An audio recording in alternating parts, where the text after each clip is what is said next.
Hello everybody. In this video I'm going to do something a little bit different. Generally when I work on videos I write the code as I go. In this video I have the code already written because I want to spend more time talking about what this code does and how you can actually go about doing it.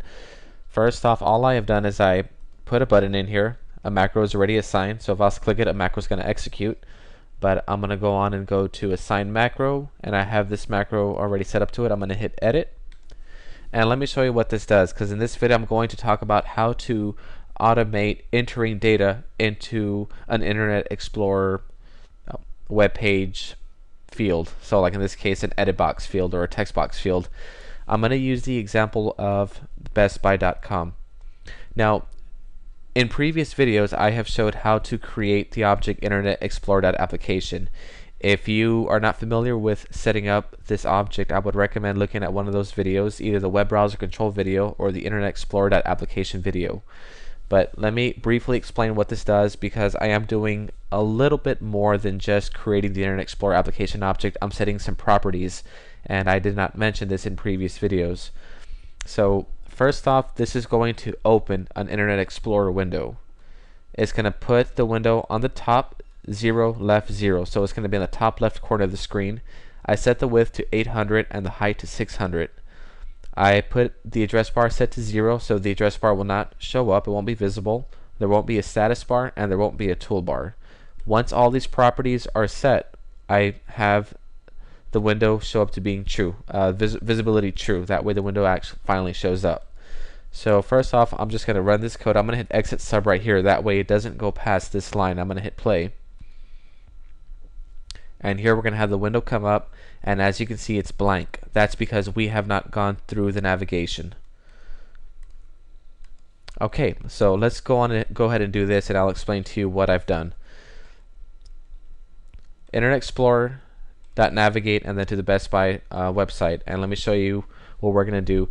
Now you want to be careful when you're using something like this. Many websites will detect that you're using some kind of automated program to enter in data, so you really want to use caution when using this and make sure you're not doing anything illegal.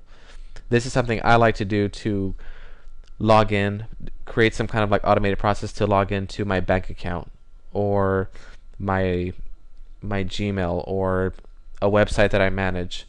But of course, a file like this, because it's going to have your credentials in it, you want to have the file locked. But let me show you what this does, because you may want to do something like this where you automate the Internet Explorer to enter in data. In this case, we're going to navigate to bestbuy.com, and we're going to type in Bose Radio, and we're going to click the OK button, and I'll explain to you what we're doing right here and how I got this information. So I'm going to close this out, and I'm going to click Open Web Browser, which is where I have the macro assigned, and look at the screen and check out what happens here. Typed in Bose Radio, and there you have it. So just so I can show you, let me just type it in manually. Bose Radio, enter. Same exact thing, comes up. So let me explain to you how I did this and how I was able to enter in the data. First, what you're going to want to do is look at the source code of the Best Buy website. With any browser, you can usually either right-click it and do View Source. Now, I have already put the data into a Notepad, Notepad++, and that way I can show you. The way I was able to quickly identify what the name of this text box was is doing this. I searched in the source code for a search by keyword, SKU, or item number. So let me show you how that's going to work. So here I'm going to do find and search by. I'm going to look for search by. And right here, this is where we see the text box. Input type equals text. The name of the element is ST. The ID is ST. It can have a max length of 90 characters long, and this is the current value. So the very first thing that we're going to do is look for this element by its ID, and we're going to want to change its value. I'm going to go to our Visual Basic environment,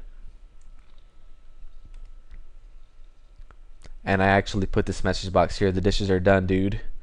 So let's look at the source code.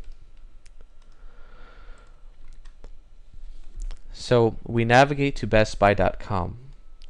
We create a do loop. All this is repeating, it's looping until the internet window has a ready state of 4, which is ready state underscore complete.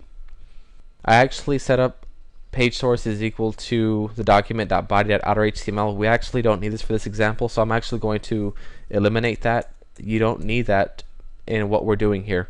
All we're doing is we're looking at the internet window, we're looking at the document, getting element by ID st. So I'm going to go back to the source code of the page. I'm going to toggle back over here. The ID for this field, which is the text box field, is st. So we're getting the element by ID st, and then we're going to assign value. So dot value equals, and here we typed in Bose Radio. The next line is getting the object of the internet window, document get element by ID SB. SB is the button, and I'll show you how I found that. The very next line says button type equals submit, ID is SB, and all of this right here is all of the form source code. So I mean, this all works together, and this is what we're modifying. We're modifying specifically this field, this element right here, the text element, and we're clicking the submit button by its ID. But we get the get element by ID SB, and we do dot click. After we hit click, then we do one more loop. This is just pretty much waiting until the web page again fully loads, and then a message box comes up saying the dishes are done. Now, if you know that line that came out, and I believe it's "Don't Tell Mom the Babysitter Said." I believe that's the name of the movie. Don't quote me on it, but great flick. But I mean, that is definitely one way to automate a process. And that concludes this video. Thank you for watching.